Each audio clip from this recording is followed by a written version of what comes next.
ಒಬ್ಬ ರಾಜನಿಗೆ ಜನಗಳು ಬಂದು ಹೇಳ್ತಾರಂತೆ, ಪ್ರಭುಗಳೇ ನಮ್ಮ ರಾಜ್ಯದಲ್ಲಿ ಒಬ್ಬ ಭಯಂಕರ ಪಂಡಿತರಿದ್ದಾರೆ, ತುಂಬ ತಿಳ್ಕೊಂಡಿದ್ದಾರೆ, ಆದರೆ ಏನು ಮಾಡ್ತೀರಾ, ತುಂಬ ಬಡತನ ಅಂದಾಗ ರಾಜ ಹೇಳ್ತಾನಂತೆ, ಅಂಥ ಪಂಡಿತರಿರೋದು ನಮ್ಮ ಹೆಮ್ಮೆ, ಅವರಿಗೆ ಮುತ್ತು ರತ್ನ ವಜ್ರ ವೈಡೂರ್ಯ ಎಲ್ಲ ಕೊಟ್ಟು ಬನ್ನಿ ಅಂತ ಅಂದ್ಬಿಟ್ಟು ರಾಜಭಟ್ರ ಕೈಯಲ್ಲಿ ಕಳಿಸ್ತಾನಂತೆ. ರಾಜಭಟ್ರು ಅದನ್ನೆಲ್ಲ ತೊಗೊಂಡು ಈ ಪಂಡಿತನ ಮನೆ ಬಂದಾಗ ಪಂಡಿತ ಅದನ್ನು ತಿರಸ್ಕಾರ ಮಾಡ್ತಾರಂತೆ, ಬೇಡ ನಮ್ಗೆ ಇದೆಲ್ಲ ಎತ್ಕೊಂಡು ಹೋಗಿ ಅಂತ.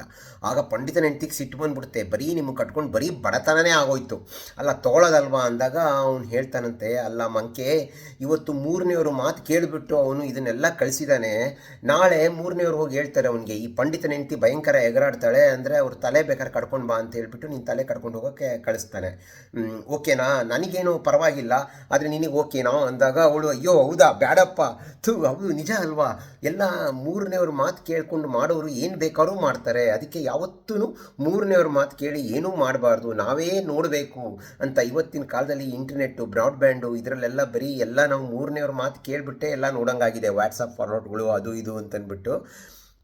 ಅದಕ್ಕೆ ಹಳೆ ಚಂದದ ಹಾಡು, ಹೇಳಿದ್ದು ಸುಳ್ಳಾಗಬಹುದು, ಕೇಳಿದ್ದು ಸುಳ್ಳಾಗಬಹುದು, ನಿಧಾನಿಸಿ ಯೋಚಿಸಿದಾಗ ನಿಜವು ತುಳಿಯುವುದು.